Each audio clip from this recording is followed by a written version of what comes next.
there was a girl. She got 100% scholarship from Stanford. She was from Uttar Pradesh. How many of you are from Uttar Pradesh? UP. So she was from Uttar Pradesh, a small town in Uttar Pradesh, Mau, MAU, Mau. From Mau, she went to Stanford at 100% scholarship.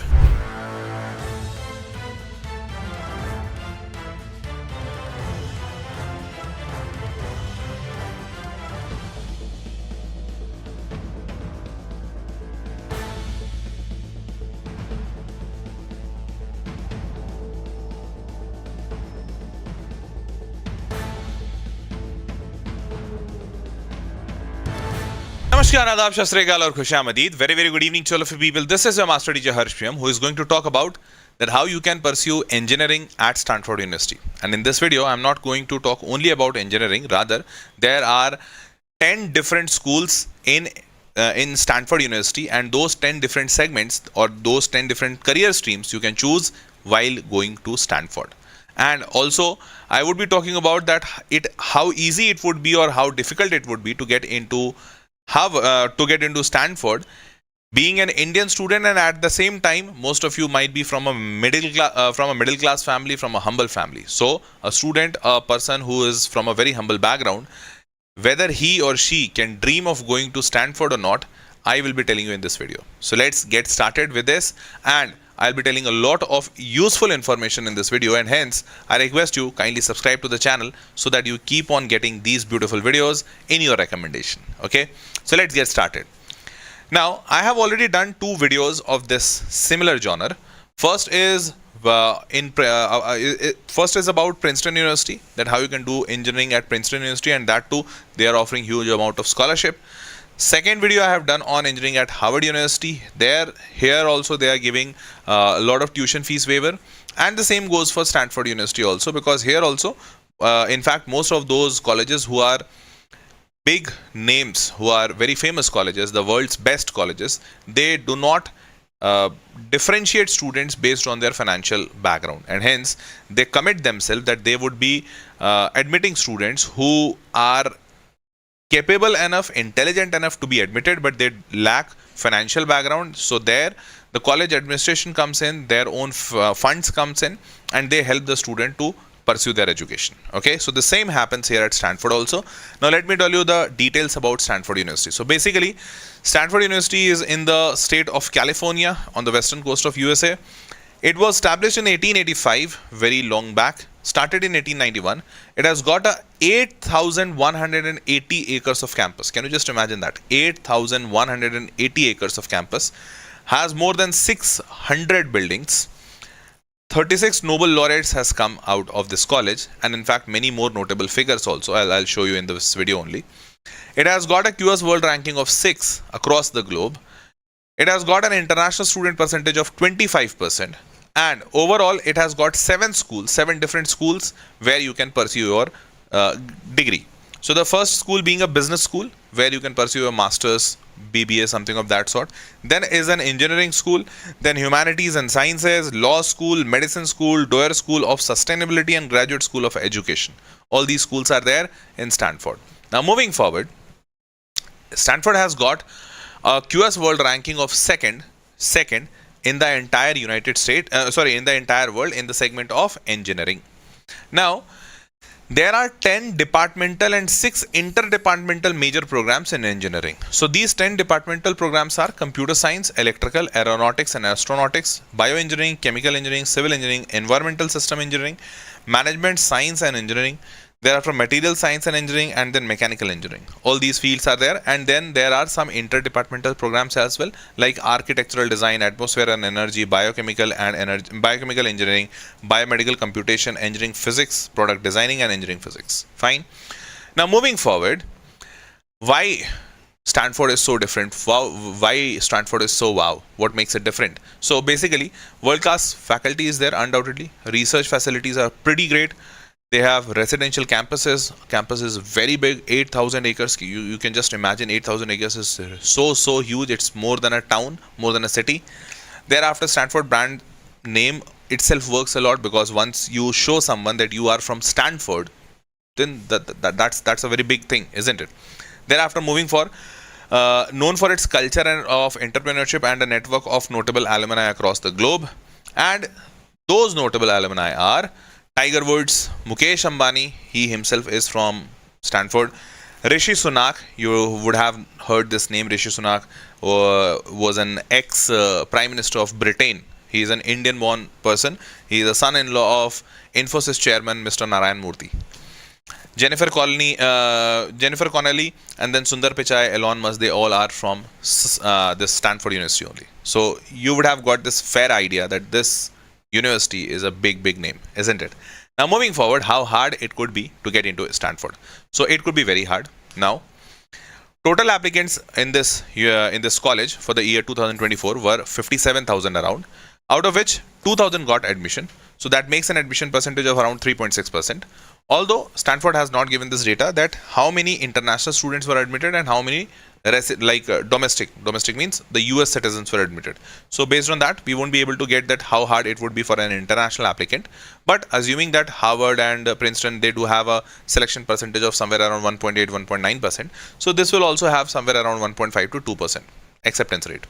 Now moving forward, what do you need to get into Stanford? So first you need to complete your 12th grade. Then you need your academic transcripts, everything verified. Thereafter, you need to show your English proficiency language test. So that is IELTS, TOEFL, Duolingo, PT, whatever. Now thereafter, you need a SAT or ACT score with which your efficiency or your competency would be proved. Now, how much scores you would be needing in this? So if you go for SAT scores, this is ranged out of 1400 to 400 to 1600. Here you would be needing 740 in the reading and writing section, that is English, and 770 minimum in mathematics. That makes a total of around 1510, something of that sort. So 1510 to something around 1580. 1510 to 1580 is something which is required out of 1600. Fine. In ACT scores, if you appear for ACT examination, SAT is a scholastic aptitude test, ACT is American college testing. Both of them are used for admission process only. You can appear for either one of them. You don't need to appear for both of them. Here in 1 to 36 band, you need to score something around 34 to 35 out of 36 so that you get selected. Fine. Next is compelling essays. So basically you need to write essays that why you should be why you should be allowed to join Stanford, what makes you different, why you want to get into the this field of engineering or whatever field you are choosing. So those type of questions they would be asking, and they would be expecting a good essay explaining your motto, your motive, your overall fundamental idea, each and everything, because through these essays they would be knowing your personality, and that is why these essays are very, very important, very important. Fine. Now moving forward, recommendations. Recommendations again works pretty well. So here you need at least 2 letter of recommendation. Recommendation from some of your teachers, some of the notable personalities, something of that sort, who should be competent enough and having a reputed status in the society. They should recommend you. Fine. Now moving forward, restrictive early action is November 1st. Regular decision is January 5th. So these are the 2 deadlines. If you have to appear for the early action, so that you should get whatever mistakes you have done and whether you will be enrolled or not, then you should apply by November 1st, and regular decision comes by January 5. Thereafter, what is the tuition fees and what are the other expenses for studying at Stanford? So around 40 to 50 lakh rupees is the expense that is required while you are studying in Stanford. This is per year. Campus housing, if you stay in the campus, which most of the student does, 13 to 15 lakh rupees per annum. And then the food expenses are around 7 to 8 lakh rupees per annum. So that makes a minimum of 60 lakh rupees per annum, and it can go up to like 70 or 75 lakh rupees per annum. So now with this figure, you would be very easily be able to understand that it's practically impossible to study for any middle class Indian student to study at Stanford, because 60 to 75 lakh rupees, that too per year. If someone would have asked you this much amount for even 4 years, that would have been very difficult. Forget about 1 year expenses. So here, what Stanford says that we are committed, we have limited funds, but we are committed towards educating any person, any student from any country, any background. If he or she does not have ample support or ample finances, but he has the capability, then we will support that student in pursuing his or her education.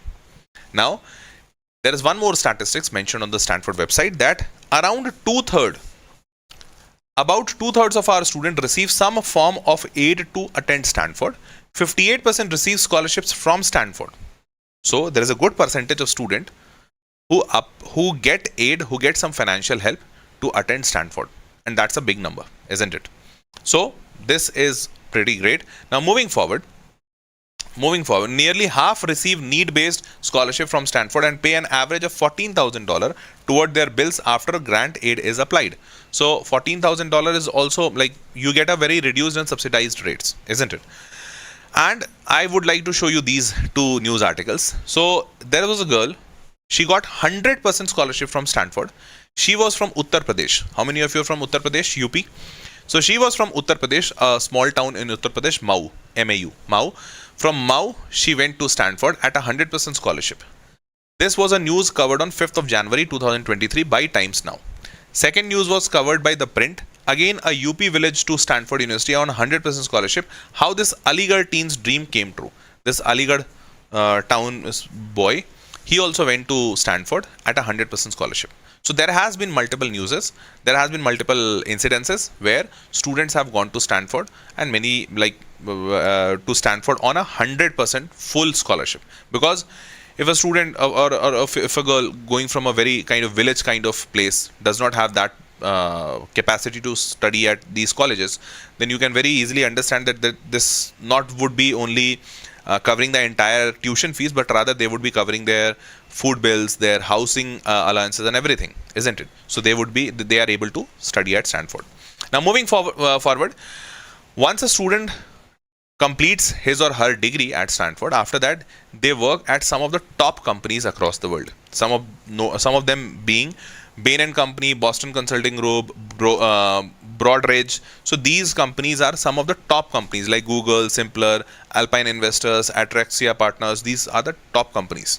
So like this is the top college. So obviously getting a job at some of the top companies is no such wonder, isn't it? I tried helping you as much as I can, but still if there would be some points which I would not have been able to cover, so you can very freely reach out to me or to my team for getting that help or getting that counseling or getting that information for that matter. So how you can do that? There is a link in the description box, given in the description box. You can click on that link, fill all your details. You'll get a call back from my team within 48 hours.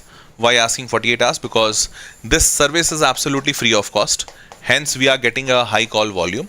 So you'll be getting a call within 48 hours. You can ask all your doubts. You can clear all your points and on all your information you can get from my team. Thereafter, you can decide. Okay. So we would be happy helping you. You can just drop down your details and my team would be connecting with you to give you all the details. Okay, fine. So that was all for this session. Hope you loved and enjoyed it. With this, it's time to say a goodbye. See you all in the next session. Till then, bye-bye. Take care. Good night.